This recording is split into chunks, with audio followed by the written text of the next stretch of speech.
But a parallel currency, you just have another currency, and you could have it domestically, and that would give the Federal Reserve competition. So this is what we need. We need a lot less taxes, a lot less regulations, and sound money. But the Federal Reserve now is starting to recognizing, and the politicians are concerned. So what have the Federal Reserve offered to us, and what has the Congress offered to our economy? More spending. Right now it was the House passed a bill, nearly $150 billion. The Senate got hold of it. Now it's becoming a Christmas tree, and it'll probably be $200 billion before it's all over, and it's just going to pile on. It'll probably take months and months till it finally gets passed. And some of the proposals aren't all that bad because there are some tax rebates, but there's some very bad things in there.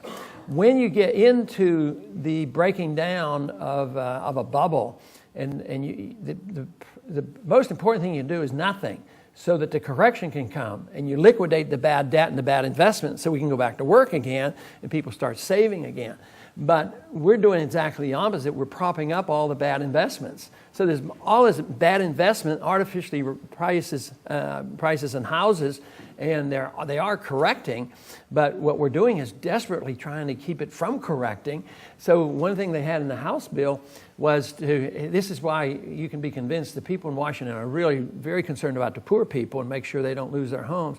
They've changed the rule that says that if your mortgage is like $400, it's insured up to $400. They want to change it to $725,000 and turn it over to the taxpayers' guarantee with Fannie Mae and Freddie Mac. At the same time, the Federal Reserve can buy these things. I mean, to try to reassure people that we're going to keep this thing together, which is nothing more than a subsidy for people who have houses up to $725,000, $730,000 homes, and preventing the liquidation, preventing the prices from coming down and sorting this out.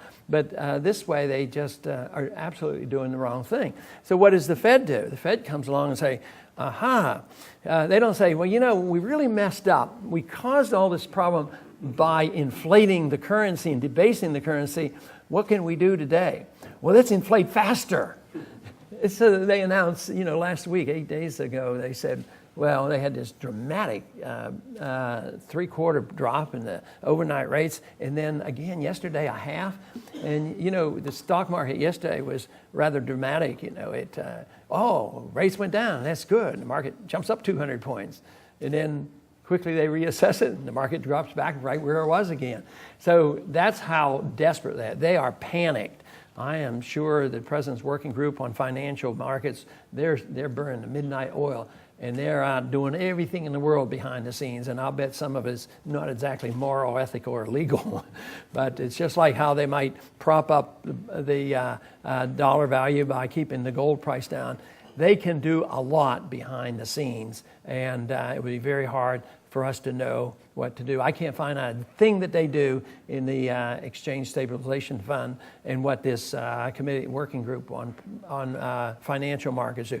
They don't keep minutes. They don't tell you what to do. They can get involved in futures markets. If they lose money, what's different? They just created it.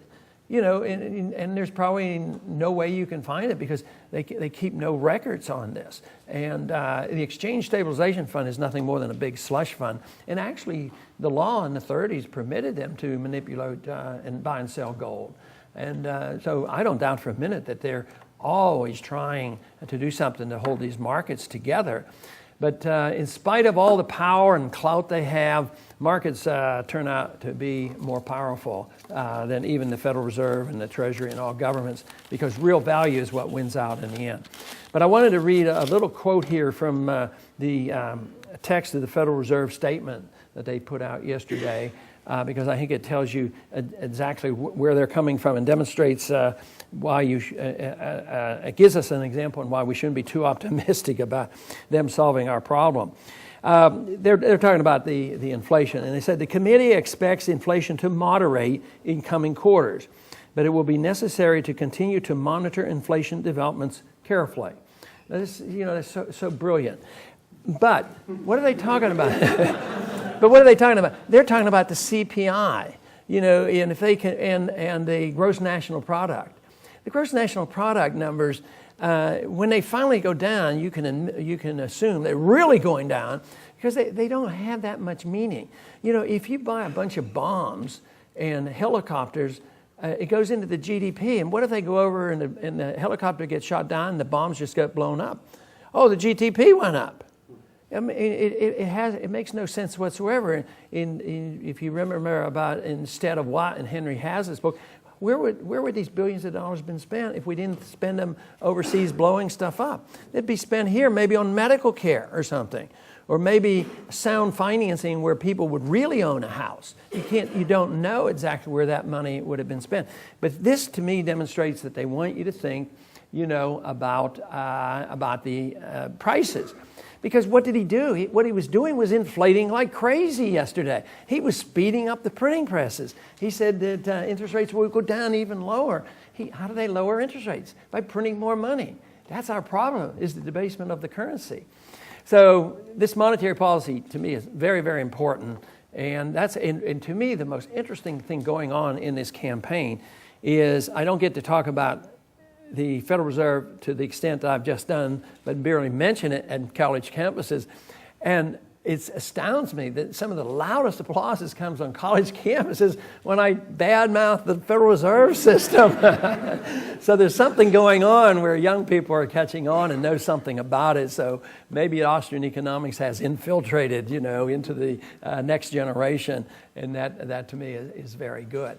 But politically speaking, the Federal Reserve is such a dangerous organization because it is very seductive in the way it can allow governments to grow.